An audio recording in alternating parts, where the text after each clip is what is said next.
अरे भौजी केने बाड़ू हो? काजी का कहतनी काहे चिल्लातनी? कहाँ बाड़े भैया?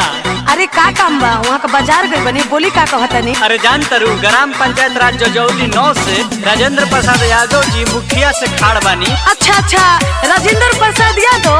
अरे हो अच्छा वहाँ के तो सुबेरे आइले रनिया वोट मांगे। हमने के सब आदमी मन बना ले बनी जा वरुण कुमार और राजेंद्र प्रसाद यादव के ही वोट देम सन। तो याद रखिए ये भौजी कलम दवात छाप आप भैया के भी बता दी हो। जजौली से खाड़े बारे हो निमन उम्मीदवार बारे हो जन जन के सेवा करे ले इहे अब की बार बारे हो सबके बतावे के बाहो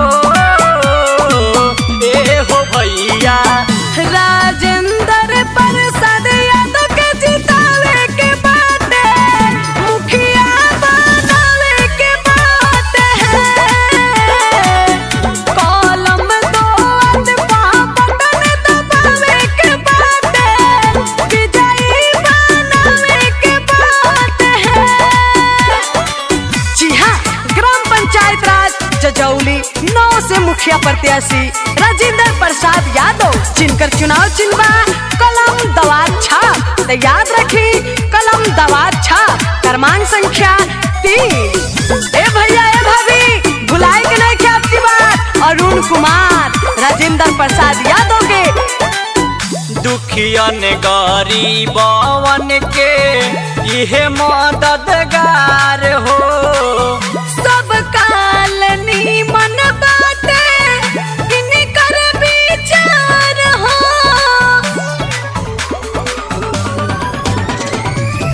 दुखियन गरीबवन के इहे मददगार हो सब काल नीमन बाटे इनकर विचार हो झांसा में नयावे के बाहो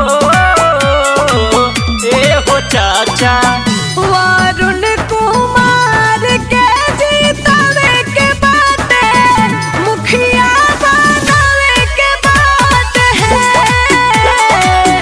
कलम दावत बटन दबावे के बाटे विजयी बनावे के बाटे।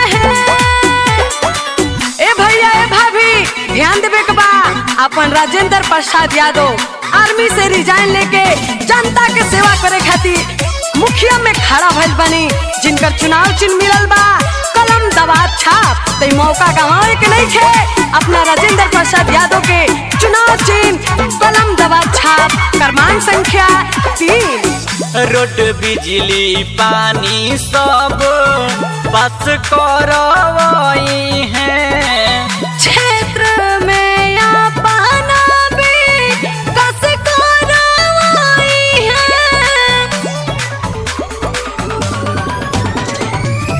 रोड बिजली पानी सब बस करवाई